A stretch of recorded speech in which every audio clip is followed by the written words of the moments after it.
எனக்கு தெரிஞ்சு இந்த மாதிரியான ஒரு ஃபிலிம் வந்து இந்தியன் சினிமாவில் வந்திருக்கான்னு எனக்கு இதுவரையும் எனக்கு தெரியல. இங்க வரவங்க எல்லாருக்கும் ரொம்ப எஜுகேட்டிவ் அண்ட் இன்ஃபர்மேஷனலாகவும் இருக்கும். ரொம்ப பியூட்டிஃபுல் அண்ட் இமோஷனலான மூவியா இருந்தது. ப்ளீஸ் எல்லாரும் பாருங்க. சும்மா லைட்டா எதிர்பார்த்து வந்தேன்.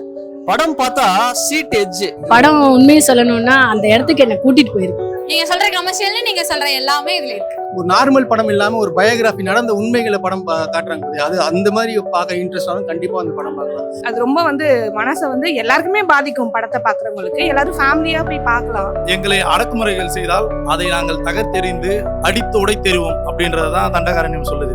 So it was a beautiful story, beautiful actors, everything was really good. அழுதுட்டேன். படம் வெளியே வந்து தேம்பி அழுது. நிறைய படம் பாக்குறேன்றதோட வருஷத்துக்கு ஒரு தடவை இந்த மாதிரி ஏதோ ஒரு நல்ல படம் வருது. ரொம்ப ரியலிஸ்டிக்கா இருந்துச்சு பாக்குறதுக்கு. இந்த ஊமை விழிகள்ல வரும் மனிதா மனிதா உனது பெயர்.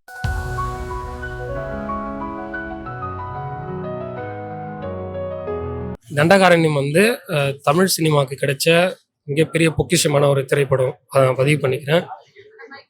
எனக்கு தெரிஞ்சு இந்த மாதிரியான ஒரு ஃபிலிம் வந்து இந்தியன் சினிமாவில் வந்திருக்கான்னு எனக்கு இதுவரையும் எனக்கு தெரியல. படம் ரொம்ப நல்லா இருந்துச்சு. ஆக்டர்ஸும் ரொம்ப சூப்பரா நடிச்சிட்டு இருந்தாங்க. அண்ட் த்ரூ அவுட் உங்களுக்கு கிரிப்பிங்காவே இருக்கும். எந்த இடத்துலயும் கொஞ்சம் கூட போர் அடிக்கிற மாதிரியே இருக்காது. பிளஸ் ஒரு paste on a true story. So இங்க வரவங்க எல்லாருக்கும் ரொம்ப எஜுகேட்டிவ் அண்ட் இன்ஃபர்மேஷனலாகவும் இருக்கும். அண்ட் எல்லாரும் செம்மையா நடிச்சிருந்தாங்க. தேங்க்யூ. சும்மா லைட்டா மாதிரி இருக்கும் அப்படின்னு எதிர்பார்த்து வந்தேன். படம் பார்த்தா சீட் எட்ஜ். அப்படியே அடுத்து என்ன நடக்கும் அப்படியே சீன் அவ்வளோ சூப்பரா இருந்துச்சு. படம் நான் இவ்வளவு நல்லா இருக்கும்னு இந்த படம் நான் எதிர்பார்க்கல. அவ்வளோ தரமா இருந்துச்சு. ஒரு தரமான படம், எல்லாரும் பார்க்க வேண்டிய ஒரு படம். ஒரு கோரான ஒரு பாலிடிக்ஸை இவ்வளோ போல்டா எனக்கு தெரிஞ்சு இந்த படத்தை எப்படி எடுத்து இதை சென்சார் போய் எப்படி இந்த படத்தை ரிலீஸ் பண்ணாங்கன்னு எனக்கு தெரியல. அவ்வளோ ஒரு கோரான ஒரு பாலிடிக்ஸ் ஒரு சப்ஜெக்ட். இதை எடுக்கிறதுக்கே ஒரு தனி தைரியம் வேணும். அதை அவ்வளோ சூப்பரா பண்ணியிருக்கிறாரு டைரக்டர். ரொம்ப நல்லா இருந்துச்சு ப்ரோ. படம் அருமையான ஒரு படம். ரொம்ப பியூட்டிஃபுல் அண்ட் இமோஷனலான மூவியா இருந்தது. ப்ளீஸ் எல்லாரும் பாருங்க. அண்ட் எல்லாருமே ரொம்ப அழகா நடிச்சிருக்காங்க. All the best. Very emotional movie. Right from the beginning it was very emotional. Please பாருங்க, மிஸ் பண்ணாம பாருங்க. அவங்க ரெண்டு பேரும் ஃப்ரெண்ட்ஷிப் பிடிச்சிருந்துச்சு. அவங்க அதான் ஃபர்ஸ்ட் ரெண்டு பேரும் சண்டை போட்டு இருந்தாங்க. லாஸ்ட் சீன் மட்டும் லைட் எமோஷனலா இருந்துச்சு. லாஸ்ட் சீன் மட்டும். படம் உண்மையை சொல்லணும்னா அந்த இடத்துக்கு என்ன கூட்டிட்டு போயிருக்கு அப்படிதான் சொல்லணும். படம் ரொம்ப அருமையா இருக்கு. சரி, நாங்க அந்த இடத்துல அவ்வளவா போய் பார்த்ததில்ல. காடுன்னா நம்ம வண்டலூர் ஜூ அங்கே இங்கே லொக்கேஷன் போகும்போது வருவோம்.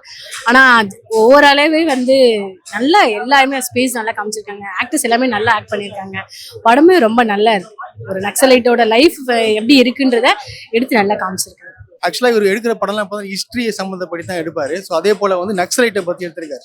ஒரு காட்டு வாழ் பகுதி வாழற மக்கள் அதாவது ஒரு போலீஸ் ஆஃபீஸரா ஒரு வேலை கிடைக்கிறதுக்கு எவ்வளோ கஷ்டப்படுறான், கடைசியில் அவன் எப்படி ஏமாற்றப்படுறான்றத ஒரு ஆழமாக சொல்லியிருக்கிறாங்க. நல்லா இருக்குது. ஒரு நார்மல் படம் இல்லாமல் ஒரு பயோகிராஃபி நடந்த உண்மைகளை படம் காட்டுறாங்க. அது அந்த மாதிரி பார்க்க இன்ட்ரெஸ்ட் ஆகும். கண்டிப்பாக அந்த படம் பார்க்கலாம். படம் ரொம்ப புரட்சிகரமா இருக்குது. பேக்ரவுண்ட் மியூசிக், அந்த இடையில வர பாட்டு எல்லாமே ரொம்ப நல்லா இருக்குது. இந்த படத்துல ஒரு மலைவாழ் இளைஞர்களுக்கு ஒரு பெரிய கனவு இருக்கும்.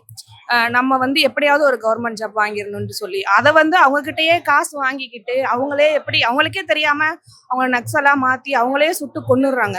அப்ப அவங்களுக்குன்னு மனசுக்குள்ள ஒரு எதிர்பார்ப்பு இருக்கும், ஒரு ஏக்கம் இருக்கும், ஒரு காதல், ஒரு வாழ்க்கை எல்லாமே இருக்கும். அது எல்லாமே கலைஞ்சு போயிடுது. அது ரொம்ப மனசை எல்லாருக்குமே பாதிக்கும். படத்தை பாக்குறவங்களுக்கு எல்லாரும் ஃபேமிலியா போய் பார்க்கலாம். படத்தை எல்லாரும் ஊர்ல இருந்து பணம் கட்டி சென்னைக்கு படிக்க அனுப்புறாங்க.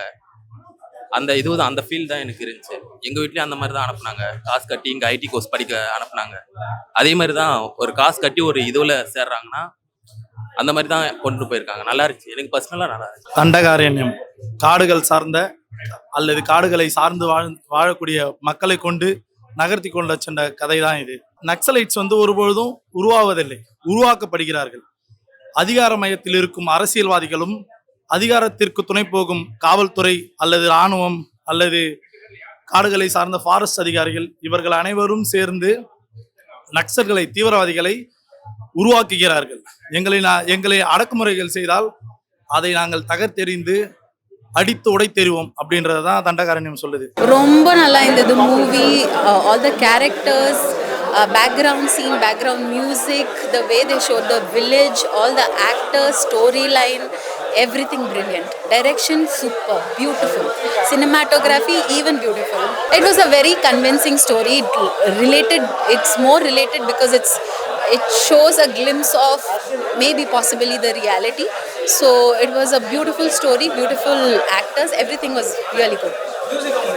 Beautiful music. I loved the background music that they kept playing. That was just beautiful, very emotional and very beautiful. முதல்ல அழுதுட்டேன். இந்த படம் வெளியே வந்து தேம்பி அழுதுட்டேன். எல்லாருமே, நான் கேமரா முன்னாடி நடிக்கல, சத்தியமாவே அழுதேன். ஏன்னா இதுல 10 பைசா வராது. இதுல ஏன் இவர் இன்வெஸ்ட் பண்றாரு, இதுக்கு இவரே ஒரு டைரக்ட் பண்ணிட்டு போயிடலாமே அப்படின்னு ரஞ்சித் அண்ணன் மேல.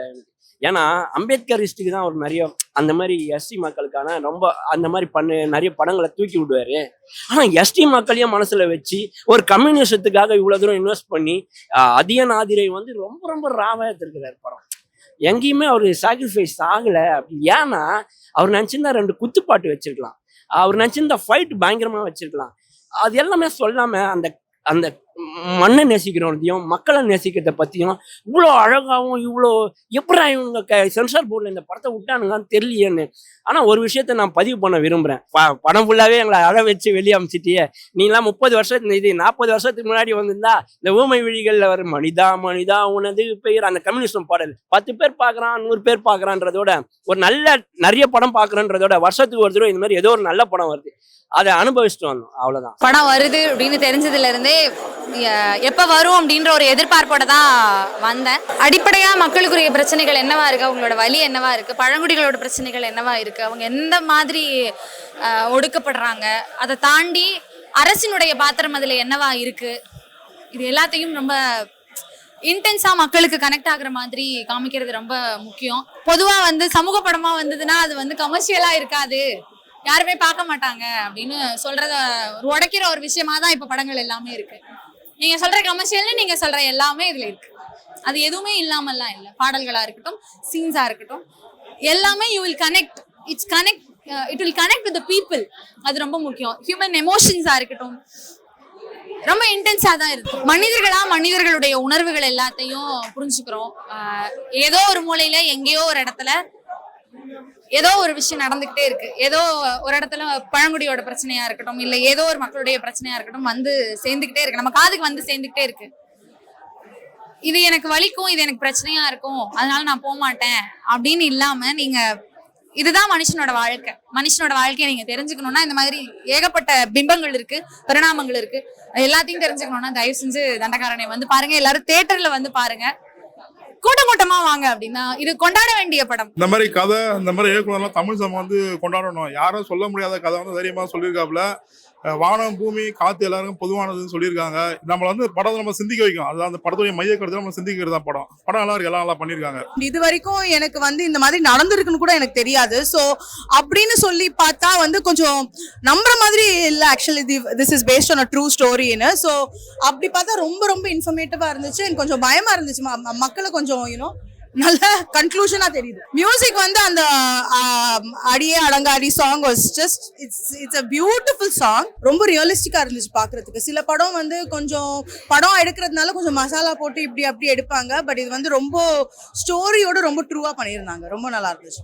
நம்ம ஏதோ பணத்துக்காக படம் எடுக்கக்கூடாது, ஒரு கொள்கைக்காக படம் எடுக்கணும் அப்படின்ற ஒரு மத்தியில ஒரு கொள்கையோடு இருக்கக்கூடிய ஒரு கதை இந்த கதை எனக்கு ரொம்ப இந்த கதை பிடிச்சிருக்கு. இந்த படத்தை தயாரித்த தயாரிப்பாளர்களுக்கு வந்து ரொம்ப ரொம்ப தேங்க்ஸ் சொல்லணும். ஏன்னா இது மாதிரியான கதைகள் வந்து இந்த மாதிரி மக்களுடைய வழிகளை வந்து சொல்லக்கூடிய நீலம் ப்ரொடக்ஷனுக்கும் மற்றும் அவங்களோட இணைந்த அவர்களுக்கும் மனமார்ந்த நன்றியை தெரிவிச்சுக்கிறேன்.